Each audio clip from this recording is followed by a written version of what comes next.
A R Rahman's the name. Kun Faya Kun, Faya Kun, Faya Kun. You can't get lazy anymore.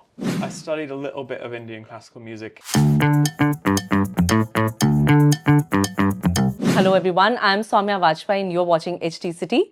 And sitting with me right now is somebody who seems like a friend already, Dave Bayley. He's the lead vocalist and guitarist and songwriter for Glass Animals. Dave, good morning. Hi. Lovely meeting you. It's so nice to meet you. I feel I know you since forever. Oh, I feel the same. You've got a very amazing interview manner, very comforting. Lovely. You had manifested being in India, performing here very strongly in our last interview, and you are taking the stage tomorrow. How does that feel? It's so exciting. I'm a little bit nervous because it's been such a long time coming. I've kind of built it up in my head, and also, like, I can see there's people are emailing me and DMing me like crazy. Like, there's a lot of people are enthusiastic. So I want to do a really good job. So you had visited India earlier in your teenage, if I'm not wrong. Yeah, I came a lot when I was really quite young, actually. So what got you here? I have a friend who lives in Delhi. Oh, lovely. Yeah, okay. Okay. And I came just to spend some time with him and his family. Speaking of India and your connect, in the interview that we had done with you earlier, you had mentioned about Pandit Ravi Shankar and A R Rahman. Yeah. How well do you know of works by these maestros? I studied a little bit of Indian classical music at school. Oh. Yeah, I was really interested in it. I will say I've forgotten a lot of it because it's been a long time. But I was really into the Beatles. I was a huge Beatles fan, and through that found Ravi Shankar, and then through that found Ananda Shankar, and was really into the soundtracks that Ananda Shankar made. And with A R Rahman, like similar soundtracks. I love soundtracks. Yeah. Yeah. Speaking of soundtracks, do you follow Bollywood too? I'd say I loosely follow. I know there was an A R Rahman song. I've forgotten what it's called now. An A R Rahman song from a film that was mashed with heat waves. There's like a remix. Okay. Have you heard this one? No. Oh, I wish I had. What it's called? Yeah, I think it's Okay Janu. Yeah. Yeah, they took the vocal from the. I think it's the title track because it's got the title in it. Yeah, it's a really popular song. Here, Yeah. Right. Okay Janu. Yeah. Yeah, they took the vocal and put it over heat waves, and it's. I get messages about it all day. Every day, still to this day. Yeah. Lovely. You would be aware of the way Indian fans are, right? Because, of course, this is your debut, but you would have studied the nature of Indian audiences and, how they are as an audience. I mean, there's amazing dedication.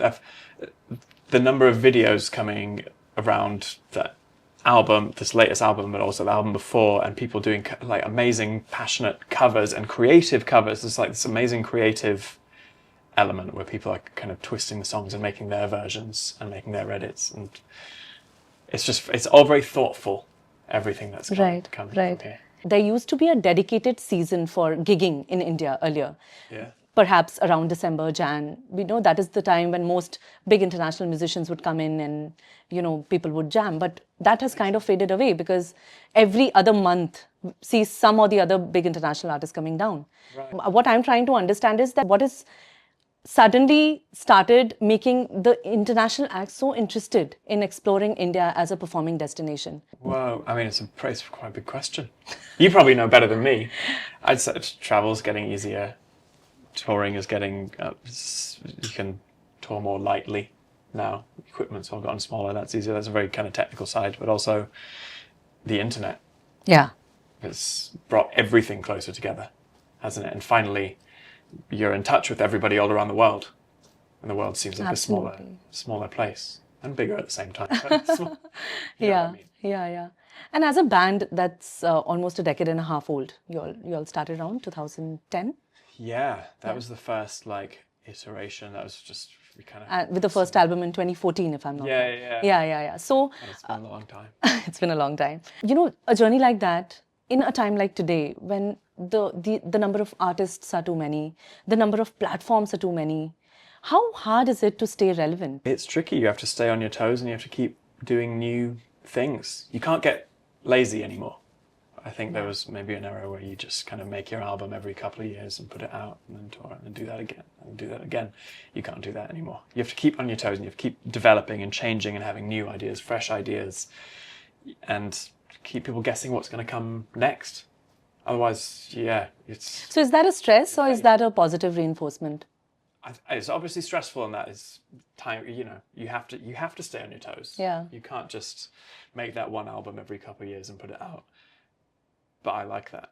It's like the stress is good, and it keeps pushing you forwards. And I think music is developing faster and faster now. People with the internet as well. People are kind of pulling ideas from all over the place and making these amazing, like just inspirations coming from all over the place. And people are making music that's way more genre fluid, and there's a lot of experimental stuff happening at the moment. I love it. It's so exciting. We love it too. Yeah. Stressful, but I love it. Lovely. You also mentioned that you follow Diljit Dosanjh and AP Dhillon, and they've emerged quite big internationally. They've really blown the scene. Yeah, so... You hear the names everywhere, and it's everywhere we go. Right? Like, we spend a lot of time in America, you hear those names all over the place, and both amazing artists, superstars. I've been listening to Lalkara. Is that the name of the song? Lalkara. By Diljit. Yeah. Diljit, yeah. I've been listening to that a lot lately. I don't know, the beat's cool. Would you all love to collaborate with them sometime? I'd love to. Yeah? Yeah, can you hook it up? It'd be really cool. It'd be so cool. Speaking of your songs, every song has a very distinct sound, Dave. So much so that it showcases the kind of versatility you all bring to the table. Is that done purposely, or is that's the kind of music you do anyway? Yeah, I get bored otherwise. I like albums as like big, like an album to me is like a whole piece of work. It's almost a concept album is the wrong word, but every song should do something that the other songs don't. Otherwise, what's the point? The whole album sounds the same. It's very boring. The album should take you on a journey. You don't want them to step on each other's toes. Everyone should have a little different emotion, and different emotions warrant different sounds, different lyrical techniques and things like that to emphasize those different emotions. So yeah, it's conscious, but I hope it's still, I think because I'm singing on all of them, it holds it all together enough. And yeah, the voice is a powerful thing. It's very like, everyone has such a recognizable voice. Yeah. Like even your voice, it's just unique to you. And it can hold things together very strongly. So you can have a lot of fun around that. Absolutely. What is keeping you busy these days, other than touring, of course? What are you working on next? A lot of touring. I've been getting back. Yeah, I'm making a little studio in England to start making some new music again, which is really exciting. So I'm spending a lot of time doing that and writing some songs again, which is really fun. I never really stopped writing songs, but that was my like New Year's resolution to myself, is to like just write much more. So I'm trying to do that. And then I spend time with my dog. So, yeah. Lovely. If you had to collaborate with somebody in Bollywood, who would that be and why? What, like a musician? Yeah. I mean, A R Rahman's the name. Would you want to act otherwise? What? I don't know if I could act. Do you think I could be an actor? Sure. I'd do a cameo. Yeah. Would you? No, you could lead. Really? I don't know. I could try. I'd have to audition and everything. I'd happily try. I never did any acting growing up. I was never, like, I'm a shy kid.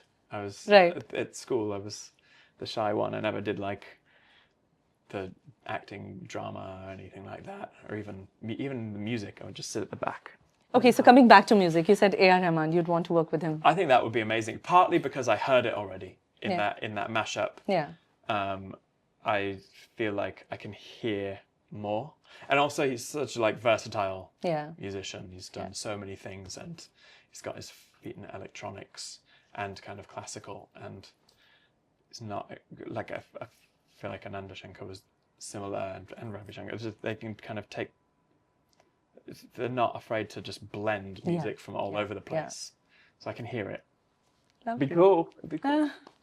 Looking forward to it. I'm looking forward Let's manifest that today, and let's really hope that works out, maybe not in a year, but sooner. I'll keep my fingers crossed. So we'll have a quick rapid fire, and let's have some fun. Cool. Okay, so Dave, India in one word. Wonderful, delicious, Ooh. lovely, That's 3 words. Lovely people. Your idea of Bollywood. My idea of Bollywood, beautiful stories and music, I'd say. Amazing. If you want a quick answer. Your favorite Indian musician. Favorite Indian musician, I'm going to go for Ananda Shankar, Ravi Shankar. Ravi Shankar's the classic. I like the classical music. Lovely. Your favorite Indian food. Favorite Indian food, any type of dal. Yeah, go A backwards. city you wish to explore here. You've been to Delhi, so. I've been to Delhi. I would love to go back to Delhi again because I haven't been in 20 years. I think I'd actually just go back and see how much it's changed in that time. I'd love to go back. Indian music for you in one word. Indian music from one word. Gorgeous, luscious, complex. That's 3 words, yeah. So if you have to work on a Bollywood song, who would it be with? Bollywood song would be A R Rahman, right? Lovely. Yeah. And if you had to hum a Bollywood song, which one would that be? It would be Kun Faya Kun, Faya Kun, Faya Kun. Something like that. How nice. It's close? Is it Yay! close? Yeah. Very close. Thank you so much, Dave. It's Thank been an you. honor. Thank you. What a Thank you. sport.